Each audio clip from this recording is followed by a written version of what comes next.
I'm Stephanie Young, 28 years old, and this is the story of the most expensive grounding in Seattle corporate history. That night, in front of 45 guests at his birthday party, my father pointed his finger at me and barked those words that would cost him everything. "You're grounded until you apologize to your stepmother." The room erupted in laughter, a 28-year-old woman being grounded like a child. But 72 hours later, at the most important contract signing of his life, with 200 VIP guests watching, the Meridian Holdings lawyer stopped mid-signature and asked, "Excuse me, but where's the CTO of NextGen Solutions? We need her signature according to Clause 7.3. The color drained from my father's face as I walked in, presenting my Level 5 security badge. If you're watching this, please subscribe and let me know where you are watching from. For 3 years, I'd lived in my father Marcus's reconstructed family, occupying a strange space between daughter and unwanted tenant. Every month, I transferred $8,500 to the household account, 70% of all expenses for a house where I was barely acknowledged. The master bedroom renovation? My money. The pool maintenance? My money. Bradley's new BMW for his 26th birthday? Also my money. Stephanie handles some IT tasks for the company, my father would tell his business associates when they visited, even though I'd single-handedly saved his construction firm from bankruptcy by modernizing their entire digital infrastructure. The $2 million government contract they'd won last year? I'd written every technical specification, stayed up for 72 hours straight to meet the deadline. But at the celebration dinner, Marcus raised his champagne glass to Bradley, praising his vision and leadership. My stepmother, Veronica, had perfected the art of erasure. "Oh, Stephanie's around here somewhere," she'd say when guests asked about me, waving her manicured hand dismissively, a manicure I'd paid for naturally. "She's so quiet, you'd hardly know she exists, unlike Bradley, who's such a natural leader." The truth was, I made more money than I let them know. My official salary from IT support was modest, but the consulting work I did on weekends, the side projects they thought were just playing with computers, those had built something significant. Something they couldn't even imagine. Every morning I'd leave for what they assumed was my little tech job, my father's words, not mine. They never asked where exactly, never wondered why I had a reserved parking spot in the financial district, never questioned why James Morrison, CEO of Meridian Holdings, had my direct number. I'd learned to make myself small in that house, but some things I was learning can only be compressed so far before they explode. The breaking point started with a $2 million disaster entirely of Bradley's making. He'd promised a client impossible delivery dates without consulting anyone, then disappeared to Cabo for a week with his friends. When the client threatened to sue, guess who got blamed? "This is your fault, Stephanie," Marcus announced at dinner, his face red with fury. "You should have been supervising him. You know Bradley's still learning the business." "Learning?" I set down my fork carefully. "He's 26, Dad, and I wasn't even assigned to that project." Veronica's voice cut through like silk over steel. "Don't make excuses. Family supports family. Bradley was counting on you to have his back." The email arrived that evening. The client, Harrison Development, hadn't just complained. They'd specifically requested to work with me going forward, praising my exceptional problem-solving and professional integrity in cleaning up the mess. They wanted to expand their contract, but only if I personally managed it. I forwarded it to Marcus immediately. 20 minutes later, Veronica knocked on my door. "Delete that email," she said simply. "Bradley needs this win for his resume." "But it's addressed to me. What they want doesn't matter. What this family needs matters." She examined her nails, the ones from the $300 spa treatment I'd paid for last week. "Your father agrees. The email never happened." I watched her leave, my laptop still open to Harrison Development's glowing recommendation. With a few clicks, I forwarded it to my personal account, then to my lawyer Sarah Coleman with a simple note. Document number 1. That email would never reach my father's inbox. But it would resurface eventually, in a room full of witnesses, when the stakes were infinitely higher. My weekends had become sacred territory, though my family never questioned why.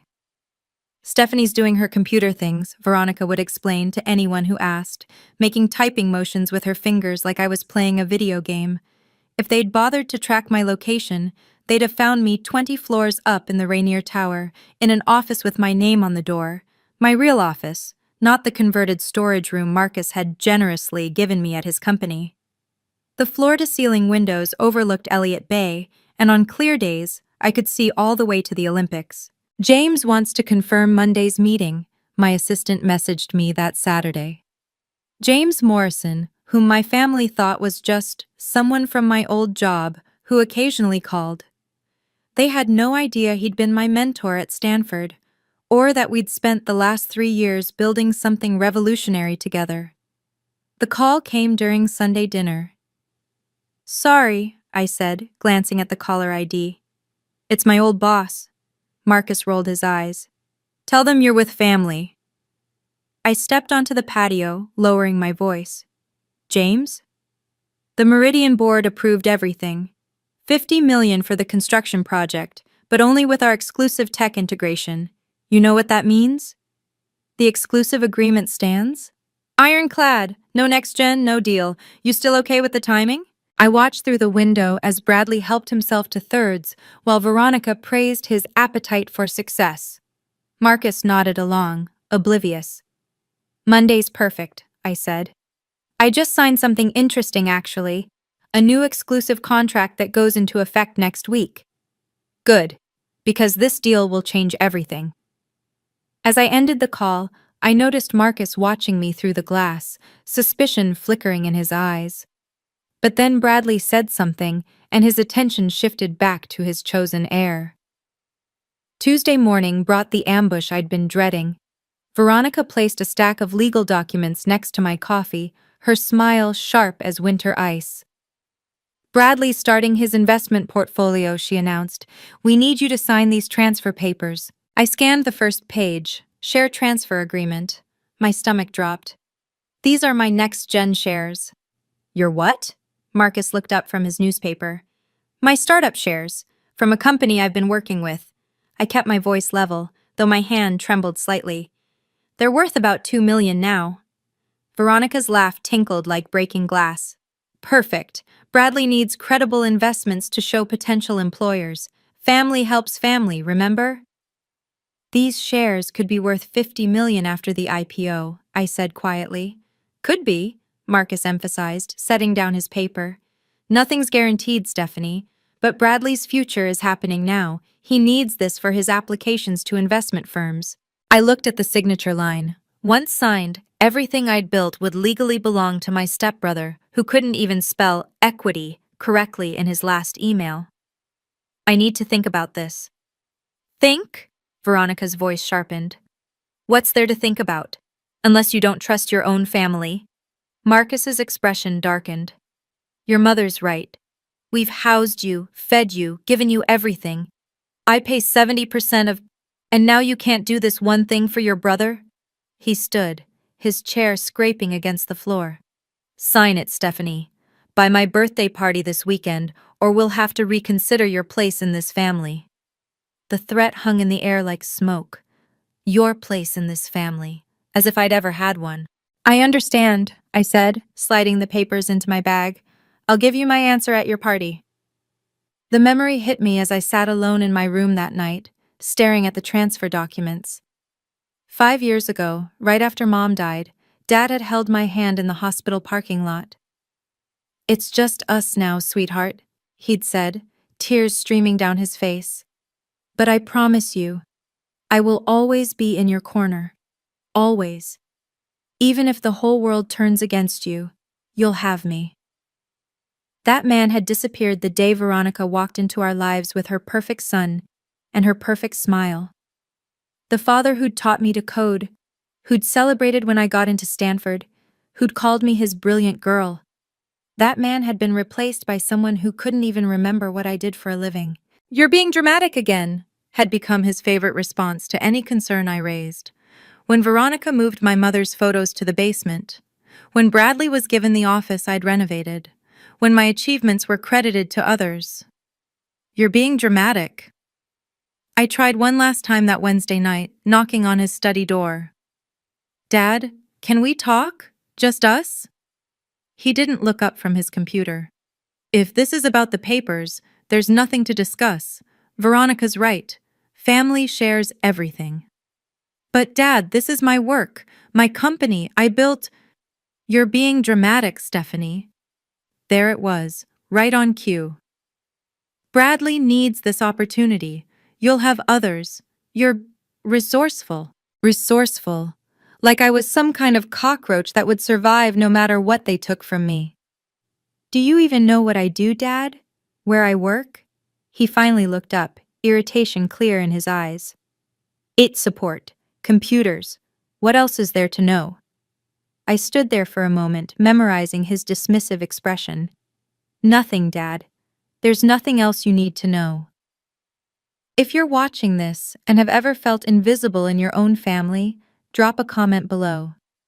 Sometimes the people who should see us most clearly are the ones who refuse to look. Don't forget to subscribe if this story resonates with you, because what happens next will blow your mind. What my family didn't know was that NextGen Solutions was 6 months away from a $500 million IPO. As Chief Technology Officer and co-founder, my 15% stake would be worth $75 million. But more importantly, I'd built something that mattered. The board had been clear in our last meeting. Personal conflicts cannot affect the IPO. They'd seen too many startups destroyed by family drama. James had even pulled me aside afterward. "Stephanie, I know your family situation is complex, but we need you focused. NextGen is bigger than any personal issue." He'd sent a follow-up email, which I'd saved. "Maintaining professional distance from conflicting interests is essential for our fiduciary duty to investors." Translation: if my family drama leaked into NextGen's business, I'd risk everything. Not just my money, but the livelihoods of our 200 employees. The cruel irony? My father was about to stake his entire company on a deal with Meridian Holdings, never knowing that Meridian's contract specifically required NextGen's involvement. Clause 7.3, buried on page 47 of the agreement.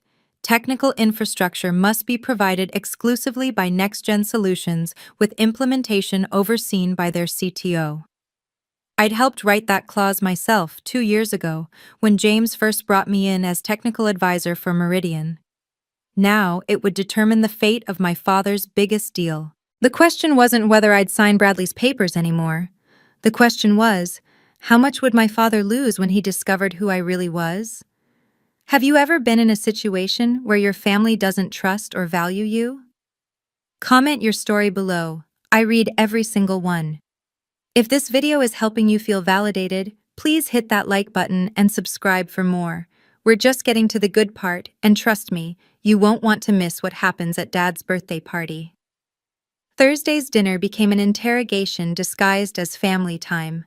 Veronica had strategically invited her sister and brother-in-law, creating an audience for her performance. "Stephanie's being stubborn about helping Bradley," she announced, passing the salad with practiced innocence. "We're just asking for one signature." "Sign it," Bradley demanded, his mouth full of steak. "Just sign." Marcus's fork hit his plate. "I need more time to—" "Time for what?" Veronica's voice dripped honey-coated poison. "To consult lawyers? To scheme against your own family?" "That's not what I'm—" "Sign the papers, Stephanie." Marcus's voice had dropped to that dangerous quiet tone I remembered from childhood. "Sign them, or I'll assume you're not really part of this family." Her sister gasped dramatically. Surely she wouldn't betray family? What kind of person hoards success while their sibling struggles? The irony burned. Bradley had never struggled a day in his life while I'd worked 18-hour days to build NextGen. "If you don't sign before my birthday party," Marcus continued, "I'll have no choice but to take action. You have 48 hours. "What kind of action?" I asked, though I already knew. "I'll remove you from my will, for starters. and we'll need to discuss your living arrangements. Veronica smiled triumphantly. 45 people are coming to the party, Stephanie. Important people. Business associates. You wouldn't want to embarrass the family in front of them, would you? I looked around the table, at their expectant faces, their casual cruelty, their absolute certainty that I would fold. I understand, I said simply. 48 hours. As I left the table, I heard Veronica whisper to her sister, "She'll sign. She has nowhere else to go."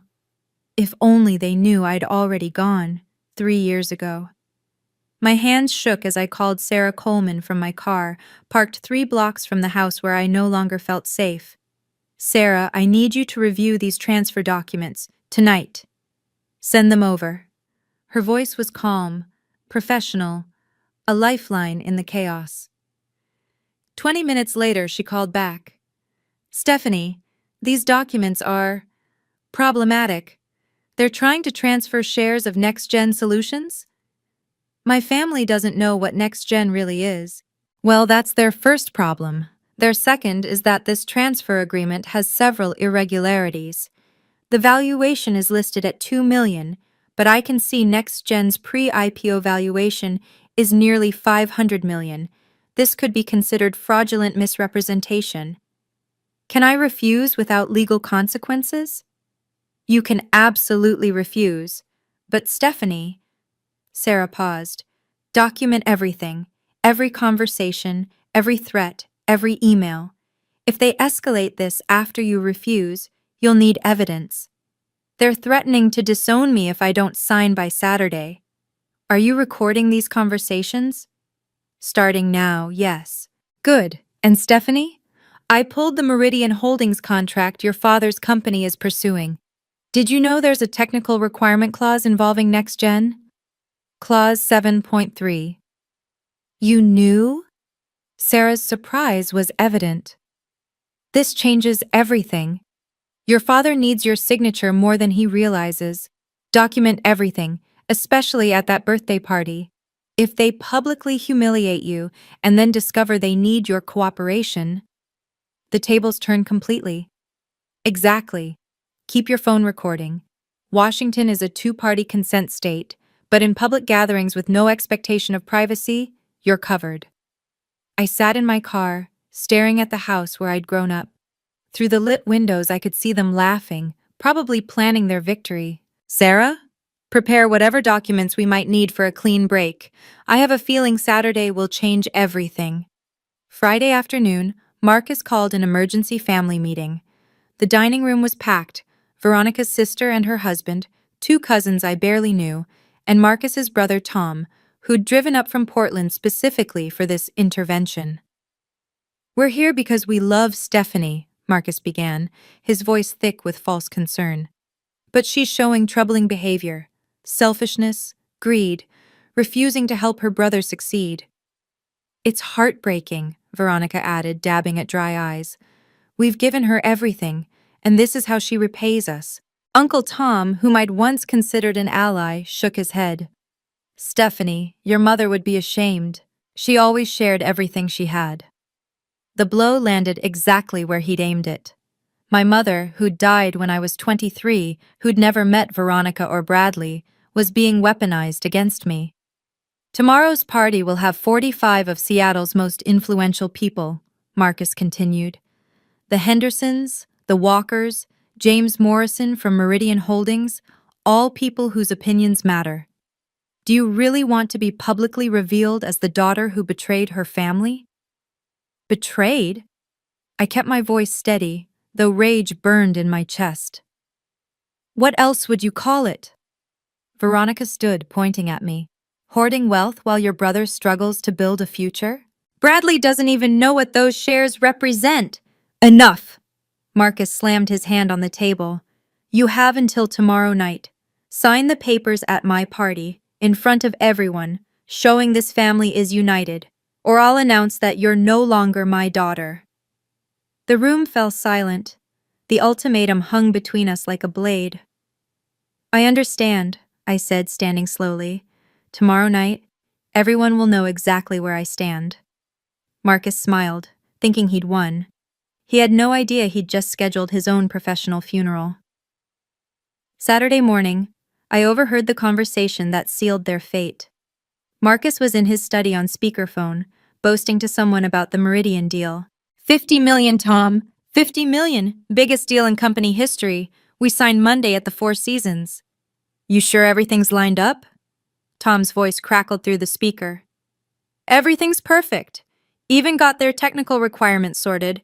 Some startup called NextGen, but my guy knows someone there. It's handled. I froze in the hallway. His guy knew someone? Marcus had no idea that someone was standing 10 feet away.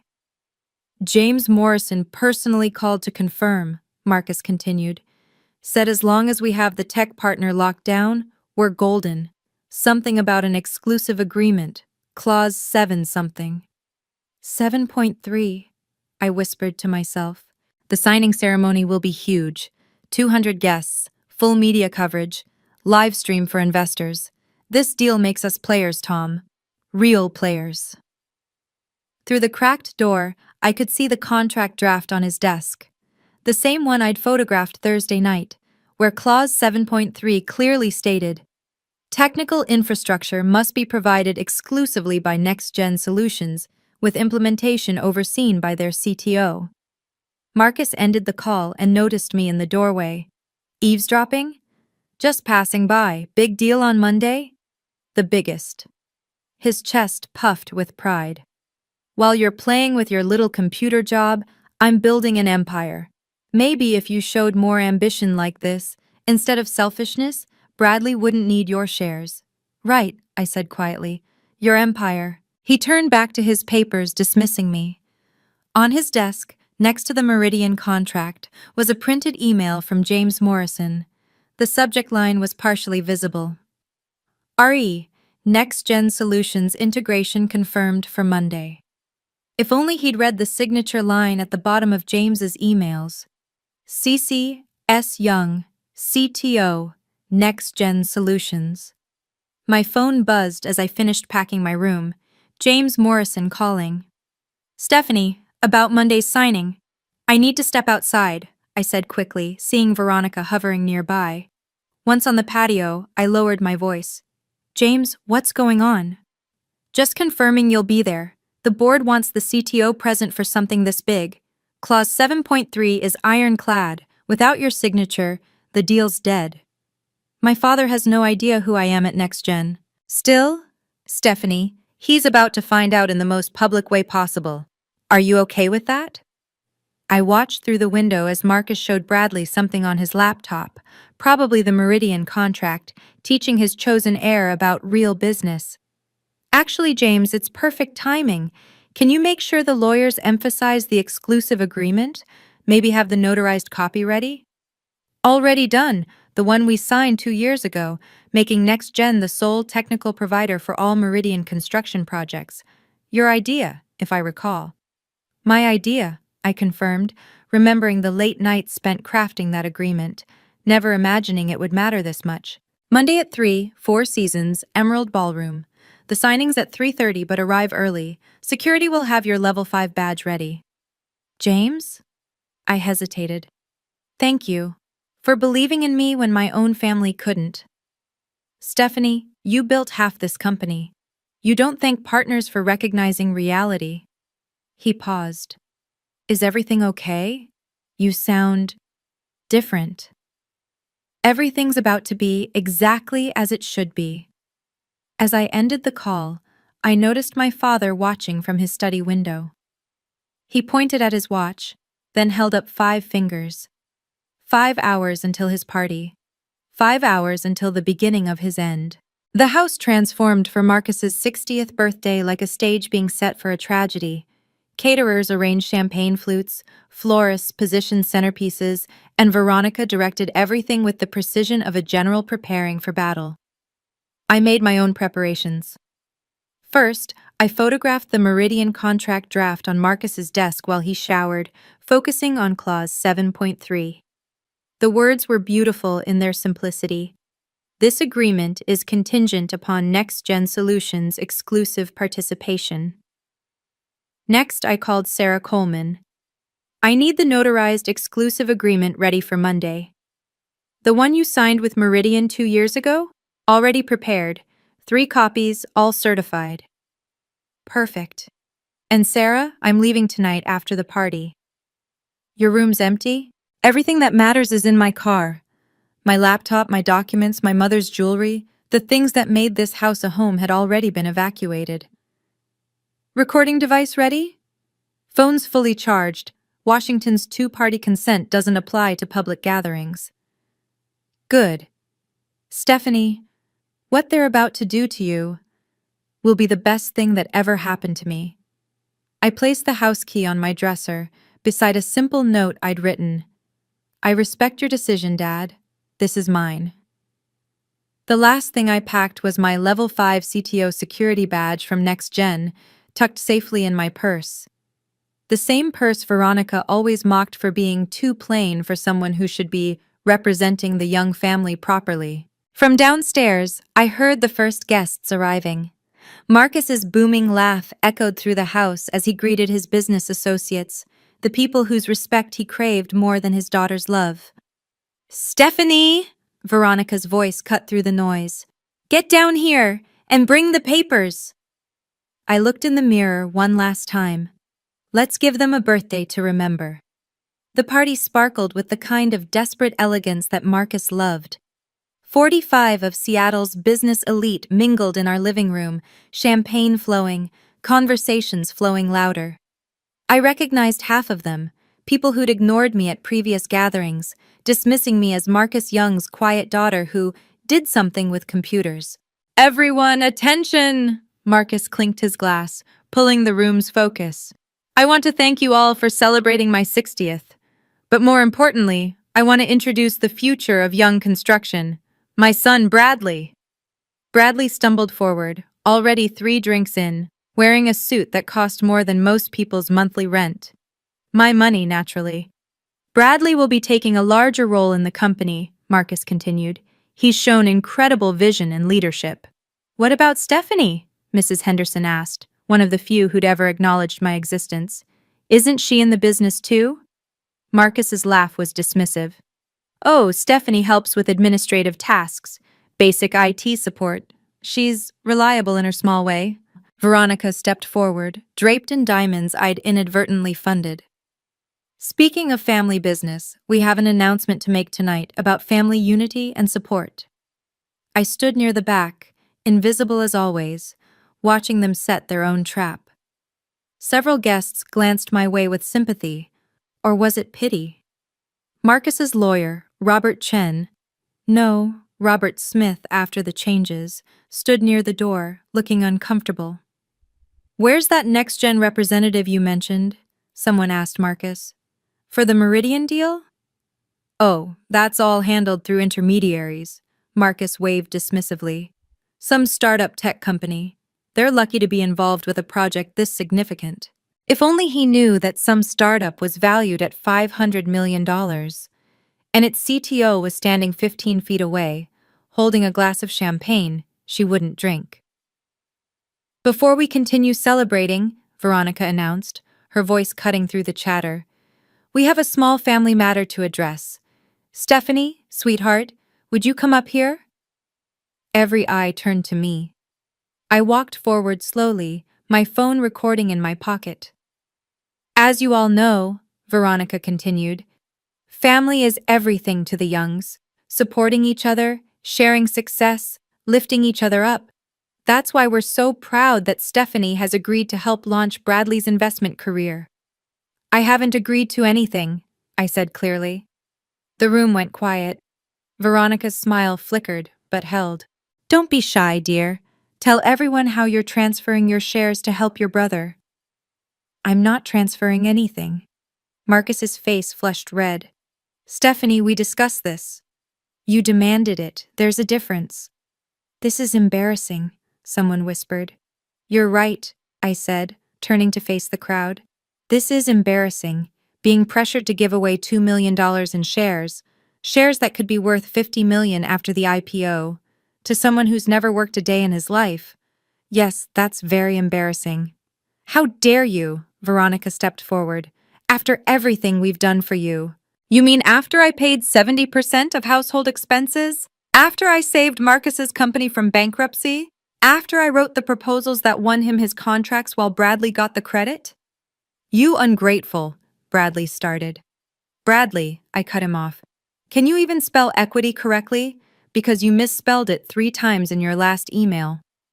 The room was dead silent now. Marcus's business associates watched with the fascination of people witnessing a car crash. You're being dramatic, Marcus said, his go-to dismissal. No, I replied. I'm being factual. And I'm done being erased in my own family. Marcus stood up, his chair scraping against the floor. The sound echoed in the silent room like a judge's gavel. Stephanie Young, his voice boomed across the room. You are grounded until you apologize to your stepmother. For a moment, nobody moved. Then someone giggled, then another. Soon, uncomfortable laughter rippled through the room. Did he just, Mrs. Henderson whispered to her husband, ground a 28-year-old? Mr. Walker finished, incredulous. She's acting like a child. She'll be treated like one, Marcus declared, doubling down. You're confined to this house until you show proper respect to this family. Marcus, his brother Tom tried to intervene. Maybe we should— No! Marcus's face was purple now. I'm done coddling her. Stephanie, you have 2 choices. Sign those papers and apologize to Veronica right now, in front of everyone, or you're no longer my daughter. The room held its breath. 45 of Seattle's elite watched as Marcus Young publicly disowned his only biological child over money she'd earned herself. I looked around the room slowly, memorizing their faces, the shock, the judgment, the barely concealed excitement at witnessing such spectacular drama. These were the people Marcus wanted to impress more than he wanted to know his own daughter. All right, I said simply. Finally coming to your senses? Veronica smirked. No, I'm accepting his terms. I'm grounded. I set down my champagne glass. And since I'm grounded, I should go to my room. Don't you dare walk away from me, Marcus shouted. But I was already walking, my footsteps steady on the marble floor his construction company had installed with my money. Behind me, the party exploded into whispers. The last thing I heard was Marcus saying, "She'll be back down in an hour," begging to sign. If you're angry about how Marcus and Veronica just treated Stephanie, type "justice" in the comments right now. Trust me, karma is about to arrive in ways nobody saw coming. Share this video with anyone who's ever been manipulated by toxic family members. The next part is where everything changes, and I mean everything. I didn't go to my room. I walked straight through the house, past the kitchen where caterers pretended not to stare, out the back door, and around to where my car was parked. My suitcases were already in the trunk. My laptop bag sat in the passenger seat. Everything I valued from 28 years in that house fit in a Honda Civic. Back inside, I could hear the party resuming, Marcus's voice booming about teaching responsibility and this generation's entitlement. Veronica was probably glowing, finally rid of the stepdaughter who'd never quite fit her vision of the perfect family. I slipped back in through the side entrance, just long enough to place my house key on the kitchen counter, right next to the note I'd prepared. I respect your decision, Dad. This is mine. S. Stephanie? Bradley appeared in the doorway, drunk and swaying. Dad says you have until morning to apologize. Tell him I heard him. You're really going to throw away your family over money?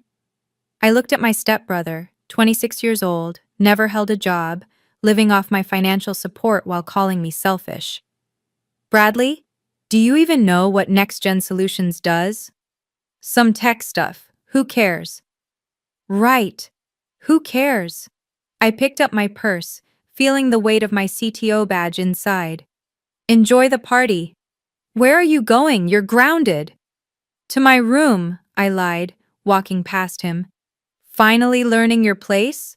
He called after me, echoing our father. I stopped at the stairs, looking back one last time. Actually, Bradley, I've always known my place. It was just never here. By the time they'd check my room in the morning, I'd be in my downtown apartment, preparing for the most important meeting of Marcus Young's life, one he didn't know would destroy him. Sunday morning, my phone exploded with missed calls.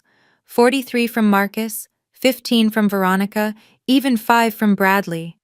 I didn't answer any of them.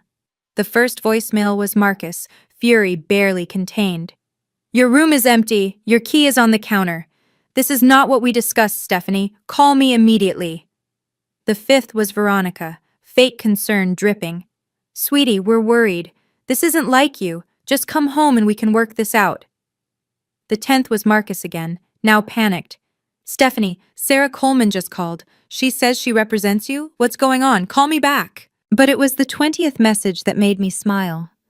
Marcus, his voice different, smaller somehow. "Mr. Morrison from Meridian called about tomorrow's signing. He asked if you'd be there." "Why would he ask that? Stephanie, what did you do?" I texted Sarah. "They found the empty room." Her response was immediate. "Marcus called 3 times. I told him I'm your attorney and all communication goes through me now. He actually asked if you were having a mental breakdown." "What did you tell him?" "That you're the sanest person I know, and that he should be very careful about implying otherwise given what's about to happen." "Did you mention Monday?" "Only that you have a prior professional commitment you intend to honor." I spent Sunday in my real home, the downtown apartment they never knew existed. 2 bedrooms, floor-to-ceiling windows, the kind of place Marcus would have bragged about if he'd known his daughter owned it outright. Bought with my first next-gen bonus 2 years ago. James called that evening. "Everything set for tomorrow?" "More than set. My father will be there?" "Front and center. He requested to sign first, for the cameras." "Perfect. The more public, the better." "Stephanie, are you sure about this?" "James, I've never been more sure of anything in my life." Monday, November 15th, 3 p.m., Four Seasons Hotel, Emerald Ballroom. The space was spectacular. Crystal chandeliers, floor-to-ceiling windows overlooking the Sound, 200 chairs arranged theater-style facing a raised platform where the signing would take place. Cameras were positioned strategically, a livestream link already active for remote investors. I watched from the service entrance as Seattle's business elite filed in. Tech moguls, real estate developers, city council members, everyone who mattered in Marcus's world. This was his moment, his validation, his proof that Young Construction had finally made it to the big leagues. Marcus arrived at 2:30, Veronica on his arm, Bradley trailing behind in a poorly fitted suit. He worked the room like a politician, shaking hands, slapping backs, his laugh echoing off the marble walls. "50 million, I heard him tell the Hendersons. Largest construction deal in Seattle this year." James Morrison and his team entered at 2:45, a phalanx of lawyers in perfect formation. The Meridian Holdings CEO commanded attention without trying, his presence shifting the room's energy. "Marcus," James extended his hand. "Ready to make history?" "Born ready," Marcus replied, chest puffed out like a peacock. "Everything's in order? All requirements met?" "Everything's perfect." Marcus didn't notice James's slight frown. "And your technical partner? They're confirmed?" "All handled," Marcus said dismissively. "Some startup, but my people know their people." James's lawyer leaned in, whispering something. James nodded, his expression unreadable. "Well then," James said, "shall we begin?" They moved to the platform. Marcus took his position at the signing table, pen in hand, cameras flashing. This was his dream realized, the moment he'd worked toward for 20 years. He had no idea he was about to lose it all because he'd grounded the wrong daughter. "Ladies and gentlemen," James Morrison addressed the crowd, "thank you for witnessing this historic partnership between Meridian Holdings and Young Construction. This $50 million project will reshape Seattle's skyline." Applause filled the room. Marcus glowed under the attention, Veronica beside him, playing the part of supportive wife perfectly. Bradley was already on his phone, probably posting about his father's success. "Before we sign," James continued, Let me emphasize that this deal represents not just construction excellence, but technological innovation. Our exclusive partnership with NextGen Solutions ensures this project will set new industry standards. Marcus nodded enthusiastically, having no idea what that actually meant. The lawyers presented the contracts. 3 copies, pristine white pages with neat black text. Marcus picked up his Mont Blanc pen, a gift from Veronica, bought with my money, and prepared for his moment of triumph. Mr. Young, if you'll sign here, the lawyer indicated. Marcus signed with a flourish. 1 copy, 2 copies. As he reached for the third, wait, Meridian's head lawyer, a sharp-eyed woman named Patricia Coleman after our adjustments, held up her hand. We need to verify Clause 7.3 compliance first. Clause 7.3? Marcus's pen hovered. The NextGen Solutions exclusive agreement. We need their CTO's signature before this contract is valid. The room murmured. Marcus's smile faltered slightly. That's just a formality. My people have been in touch with their people. It's not a formality, Patricia said firmly. It's a legal requirement. Without Stephanie Young's signature, this contract is void. The room went silent. Marcus's face went white. Who? Stephanie Young, Chief Technology Officer of NextGen Solutions. She needs to be here now. Every head in the room turned toward Marcus. 200 of Seattle's most influential people watched his confusion transform into horror. There must be some mistake, Marcus stammered, his voice cracking. Stephanie is my daughter. She works in IT support. She can't be. The ballroom doors opened.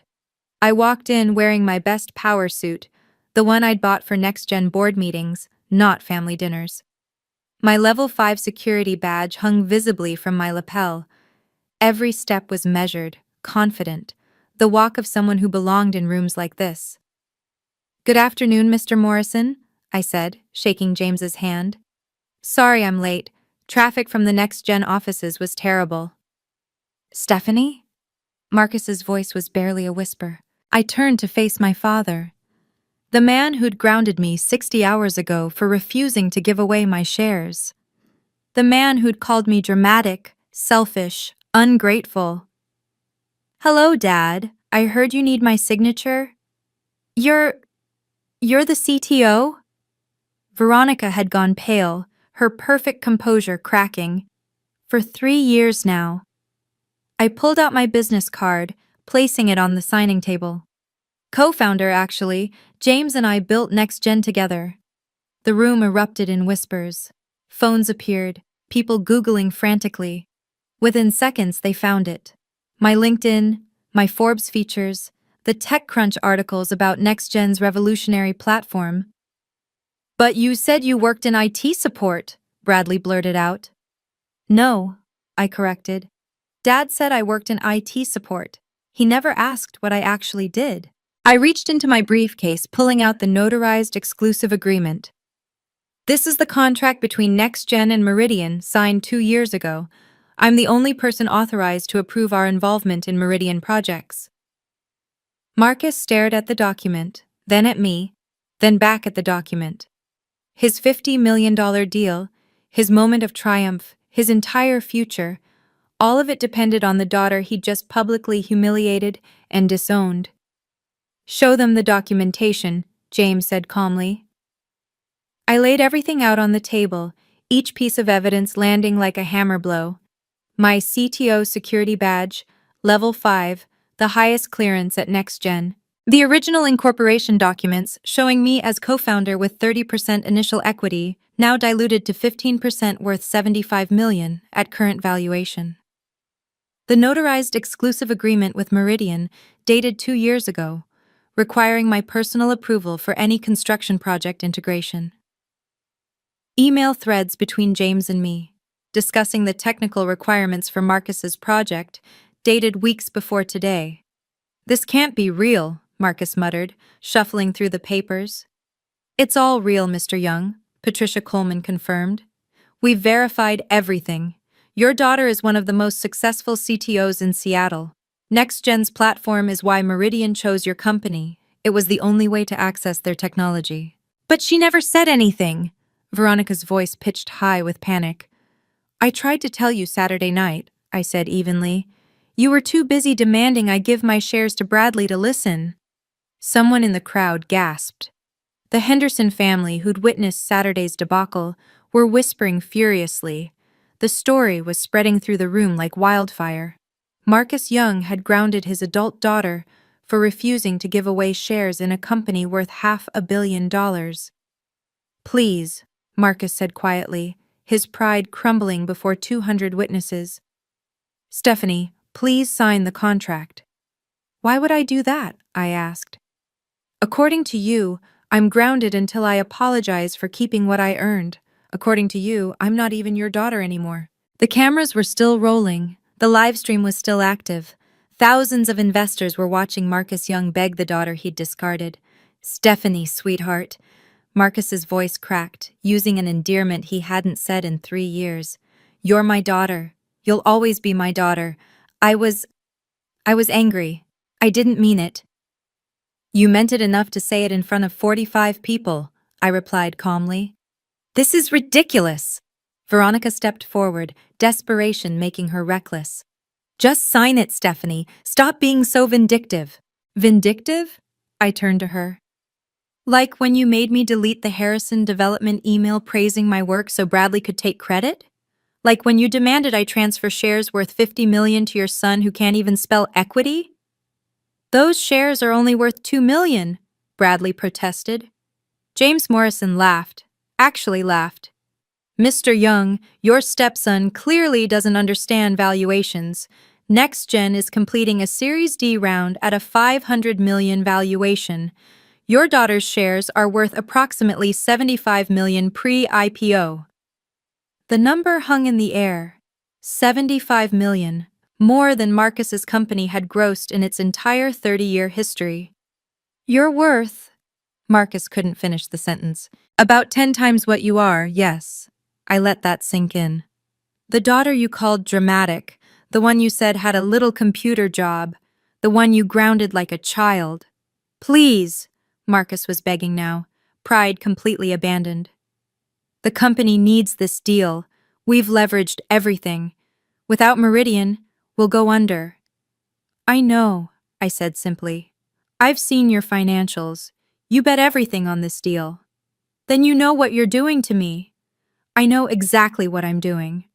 I picked up the pen, holding it thoughtfully. I'm showing you the same consideration you showed me Saturday night, the same respect, the same family loyalty. I set the pen down unsigned. The silence in the ballroom was deafening. 200 people held their breath as I stood before the contract that would save or destroy my father's company. I won't sign this, I announced clearly. Marcus's knees actually buckled. Veronica caught his arm, her own face ashen. But I'll tell you why, I continued. It's not about money. It's not about revenge. It's about respect. I turned to address the room, these people who'd watched my humiliation and were now witnessing my vindication.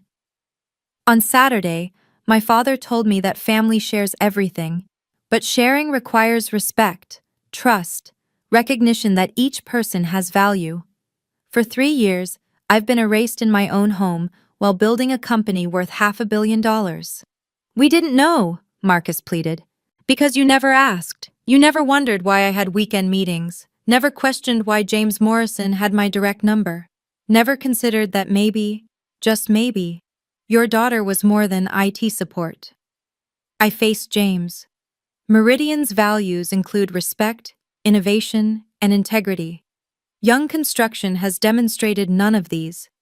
I cannot, in good conscience, attach NextGen's reputation to a company that treats family as disposable when they won't comply with demands. You're destroying me, Marcus whispered. No, Dad. You destroyed us the moment you chose your new family over your daughter. I'm just declining a business opportunity. I gathered my documents, placing them neatly in my briefcase.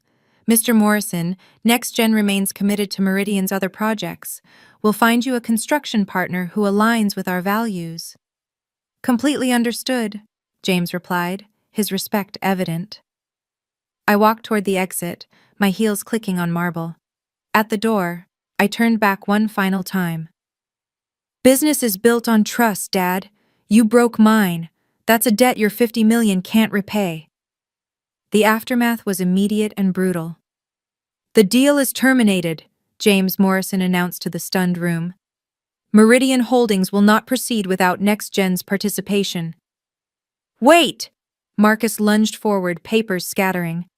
There has to be another way. We can negotiate. There's nothing to negotiate, Patricia Coleman stated. Clause 7.3 is non-waiverable. Without Ms. Young's signature, this contract is void. The live stream chat exploded. Investors who'd been watching remotely were already pulling out. Within minutes, Young Construction's stock price began its death spiral. You can't do this, Veronica shrieked at James. One signature shouldn't matter this much. Your stepdaughter's signature is worth $50 million to you, James replied coldly. Perhaps you should have valued her accordingly. Bradley, finally understanding the magnitude of the disaster, turned on his mother. You said she was nobody. You said she'd always cave. Shut up, Bradley, Veronica snapped, her perfect facade crumbling. The room was emptying rapidly, Seattle's elite fleeing the sinking ship. But not before the whispers started. Grounded his own daughter. 75 million in shares. Made her pay for everything while treating her like a servant. My God, the Harrison development contract. She saved that deal and they gave credit to the son? Marcus stood frozen at the signing table, staring at the unsigned contracts. His phone was buzzing incessantly. Board members, investors, creditors all seeing the live stream disaster. Mr. Young, a reporter had appeared, microphone extended.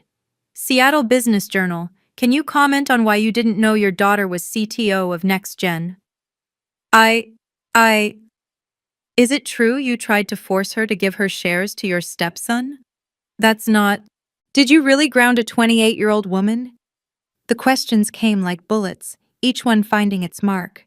Marcus Young, who'd wanted nothing more than respect from Seattle's business community, had become its newest cautionary tale.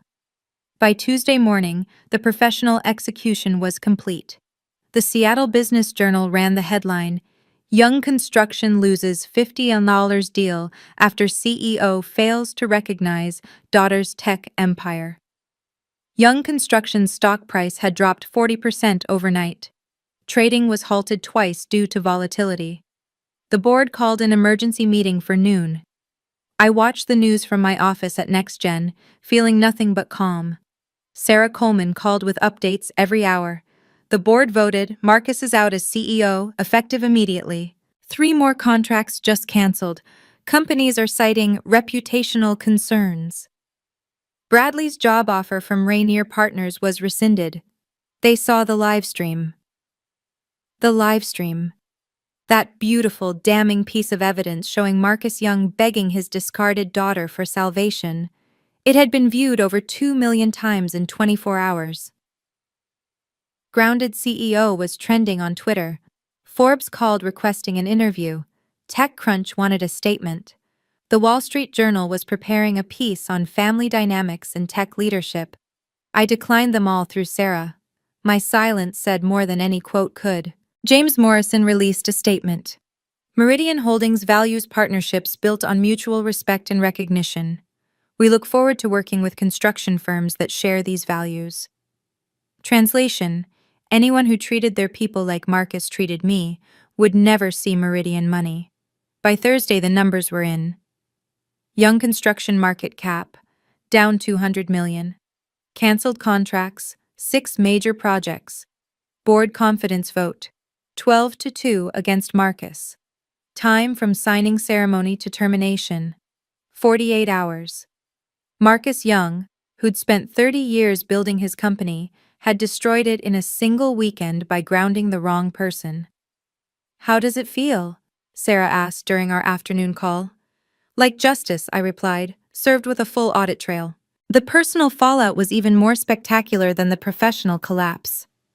Veronica filed for divorce on Friday, less than a week after the signing ceremony disaster. Her lawyer's statement to the press was carefully crafted. Mrs. Young was deliberately misled about the family's financial situation and excluded from major decisions affecting household assets. Translation: she was abandoning the sinking ship and grabbing whatever wasn't nailed down. She's claiming I hid assets from her, Marcus told his brother Tom, who told his wife, who told everyone at her book club. She wants half of everything, plus alimony. The irony was delicious. Veronica, who'd orchestrated the campaign to steal my shares, was now claiming she'd been cheated out of her fair share. Bradley's fall was equally swift. Without his mother's protection or my financial support, reality hit hard. The entry-level job he finally found, data entry at a small logistics company, paid $35,000 a year. His Instagram, once full of luxury car selfies and VIP section photos, went dark.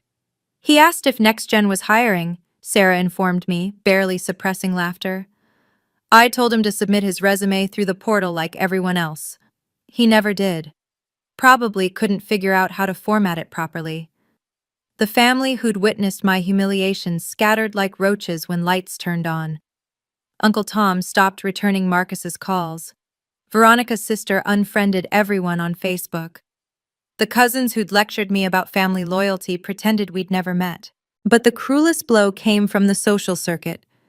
The country club suspended Marcus's membership pending financial review. The charity boards Veronica had clawed her way onto quietly requested her resignation. The holiday party invitations that once flooded their mailbox dried up entirely. Marcus Young had wanted respect from Seattle's elite. Instead, he'd become their favorite cautionary tale about hubris, greed, and the danger of underestimating your own daughter. The desperation began 2 weeks after the signing ceremony collapsed. First came the emails, 47 of them, each more frantic than the last. "Stephanie, we need to talk. Please, this is destroying everything I built. Your mother would want us to reconcile. I'm sorry, I'm so sorry." Then the phone calls. My assistant kept a log, 83 attempts in 5 days. I didn't answer a single one. He tried showing up at NextGen's offices. Our security had his photo at every entrance with instructions. Do not admit, do not engage, call police if he refuses to leave. He stood outside for 3 hours yesterday, my head of security reported, just staring at the building. The flowers arrived daily, expensive arrangements with increasingly desperate notes. "To my brilliant daughter, I see you now. Please forgive a foolish old man. I was wrong about everything." I had them donated to the children's hospital. At least someone could enjoy them. Marcus even tried intermediaries. Uncle Tom called, sheepish and fumbling. "He's really broken, Stephanie. Maybe you could just hear him out?" "Did you call him when he grounded me in front of 45 people?" "Well, no, but..." "Then we have nothing to discuss." The Hendersons, who'd witnessed both my humiliation and vindication, reached out more thoughtfully. "We never knew what you'd accomplished. If you ever need references or connections, please don't hesitate." I appreciated their offer but didn't need it. NextGen's IPO filing would happen in 4 months. My net worth would cross $300 million. I'd built my success without family support. I certainly didn't need it now.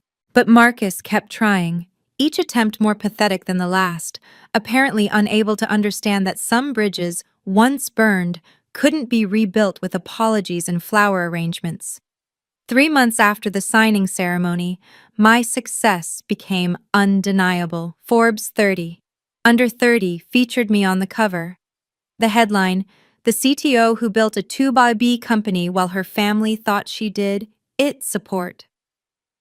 The profile was thorough, documenting my journey from Stanford to NextGen, the late nights coding while my family slept, the board meetings I attended while they thought I was playing with computers. But the line that went viral was James Morrison's quote. "Stephanie Young built 60% of our platform architecture single-handedly. She's not just a CTO, she's a visionary who saw possibilities everyone else missed. The fact that her own father missed it too? That's his loss, not ours."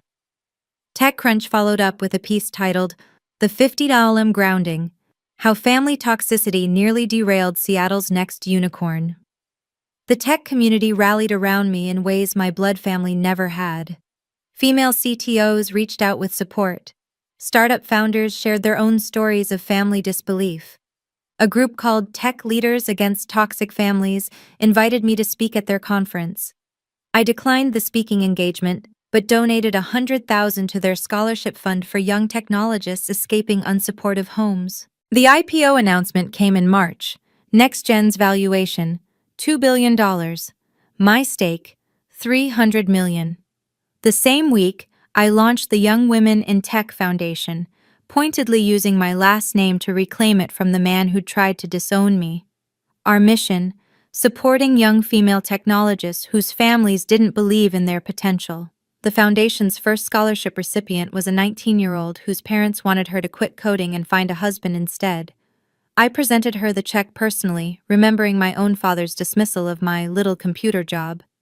"Never let anyone make you small," I told her, "especially not family." 6 months after the grounding that changed everything, I woke up in my new penthouse to a life I'd built entirely on my own terms.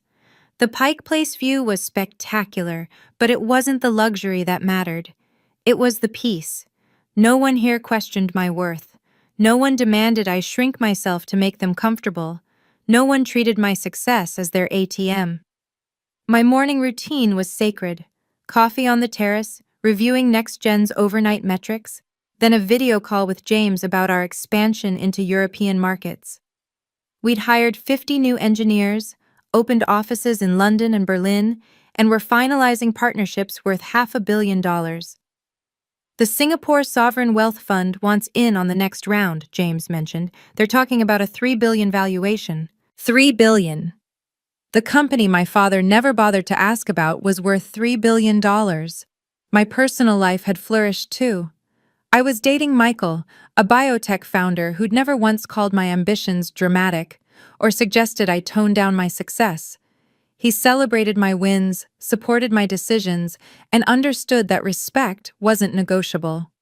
"Your dad called my office," he mentioned over dinner one evening. "Wanted to know if I could talk sense into you."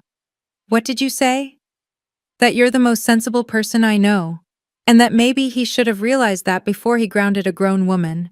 The foundation had awarded 12 scholarships. NextGen had promoted 3 female engineers to senior positions. My apartment's second bedroom had become a makeshift office, where I mentored young women navigating toxic family dynamics while building careers. This was success, not just the money or recognition, but the freedom to exist without justification, to succeed without permission, to thrive without apology. Every morning, I woke up knowing I'd chosen myself, and that choice had made all the difference. The coffee shop encounter happened on a rainy Tuesday in April, 7 months after the birthday party that ended everything. I was reviewing contracts at my favorite cafe when a shadow fell across my table. I looked up to find Marcus, but not the Marcus I remembered. This man was 20 pounds thinner, his hair completely gray, his expensive suit replaced by a simple sweater and jeans. "Hello, Stephanie." I studied him for a moment, then gestured to the chair across from me. "You have 10 minutes. I have a board meeting at 3. He sat carefully, like he was afraid the chair might reject him too. "You look well." "I am well." The Forbes article, I read it, all of it, 3 times. And I'm an idiot. His voice cracked. I had a brilliant, successful daughter right in front of me, and I was too blinded by Veronica's manipulation and my own ego to see it. "Veronica didn't make you dismiss me, Dad. She didn't force you to call my career little computer things. That was all you." He nodded, accepting the blow. "You're right. I wanted so badly to build the perfect new family that I destroyed the real one I had." "How's the perfect family working out?" "Veronica took half of what was left. Bradley won't return my calls. Apparently, I'm no use to him anymore. The house is in foreclosure." He laughed bitterly. "The house you paid 70% of, and I'm losing it." I said nothing. His losses weren't my responsibility. I'm not here for money, he added quickly. I know that bridge is burned. I just. I wanted you to know that I finally see you. Too late, but I see you. Your 10 minutes are up. So Sanchal. Marcus started to stand, then stopped. Could we maybe try again? Not as financial partners, not as anything except father and daughter? I closed my laptop, giving him my full attention for the first time in months. Under certain conditions, I said carefully, his eyes lit with desperate hope. Anything. First, therapy, individual and family counseling. You need to understand why you were so quick to erase me for your new family. I've actually started. Dr. Martinez, twice a week. That surprised me. Second, no business together. Ever. You don't get to profit from my success after dismissing it for years. Understood. Third, you acknowledge what happened, publicly if asked. No rewriting history, no minimizing, no misunderstandings. You grounded your 28-year-old daughter for not giving away $75 million in assets. You own that. He flinched but nodded. Fourth, respect is non-negotiable. One comment about me being dramatic, one suggestion that I'm overreacting, one attempt to guilt me about family loyalty, and we're done. Permanently. I accept all of it. Fifth, this isn't a reunion. It's a possibility. We start with coffee once a month. Public places only. You earn trust back slowly, if at all. Coffee once a month, he repeated. I can do that. I stood gathering my things. Next month. First Tuesday, same place, same time. Don't be late. Stephanie? He called as I reached the door. What you built, next gen? It's extraordinary. You're extraordinary. I know, I replied simply. I always was. You just finally noticed. As I walked to my car, I felt lighter. Not because I'd forgiven him, forgiveness would take years if it came at all, but because I'd set boundaries clear as code, respect me or lose me. This time he knew I meant it. Looking back now, I realized that being grounded at 28 was the greatest gift my father ever gave me, though not in the way he intended. That humiliation in front of 45 witnesses wasn't just a breaking point, it was a liberation. For 3 years, I'd made myself smaller to fit into their narrative. I'd hidden my success, downplayed my achievements, and paid for the privilege of being ignored. The grounding freed me from the exhausting performance of being less than I was. Sometimes losing family means gaining yourself. The price of their acceptance had been my invisibility. The cost of their love was my self-worth. When Marcus grounded me, he thought he was putting me in my place. Instead, he released me to claim my actual place, at the head of tables he could never afford to sit at. Success, I learned, is the best revenge. Not because it hurts those who hurt you, but because it proves they were wrong about your worth. Every milestone Next Gen hit, every award I received, every young woman our foundation supported was evidence that their dismissal of me was their failure, not mine. But the most valuable lesson was about boundaries. Family doesn't grant unlimited access to your life, your money, or your achievements. Blood relation isn't a blank check for disrespect. No is a complete sentence, even, especially, to parents who believe their children owe them everything. My mother used to say, "When people show you who they are, believe them." Marcus showed me who he was that night at his birthday party. Veronica revealed herself with every manipulative demand. Bradley demonstrated his character by taking credit for my work. I believed them, and then I chose to believe in myself more. Grounding me was supposed to break my spirit. Instead, it gave me wings. If you've made it this far in my story, you probably recognize something familiar in it. Maybe you're the overlooked daughter whose brothers get all the credit, the son whose parents call your dreams impractical, the spouse whose partner diminishes your career as a hobby. Here's what I need you to know. Your value doesn't depend on their validation. Document everything when dealing with toxic people. Save emails, record conversations where legally allowed, keep receipts. Not for revenge, but for protection when they try to rewrite history. It's okay to choose yourself. You don't owe anyone access to your success, especially those who doubted you'd achieve it. Family isn't a free pass to your bank account, your connections, or your emotional energy. Sometimes the family you choose, mentors like James, lawyers like Sarah, partners who see your worth, matters more than the family you're born into. Build your chosen family with the same intention you'd build a company, carefully, with people who add value and respect your boundaries. And remember, you're not dramatic for having standards. You're not selfish for protecting what you've earned. You're not ungrateful for refusing to be diminished. 3 years ago, I was paying 70% of expenses in a house where I was invisible. Today, I'm running a $3 billion company and helping young women escape similar situations. The difference? I stopped waiting for permission to be myself. My name is Stephanie Young. Yes, I kept the last name. Not for the man who tried to disown me, but to remind myself that I can transform any legacy, even a painful one, into power. You deserve respect. You deserve recognition. You deserve to be seen for who you really are. And if they can't see you, build something so bright they'll need sunglasses to look at you. Family isn't always forever. But self-respect? That's non-negotiable.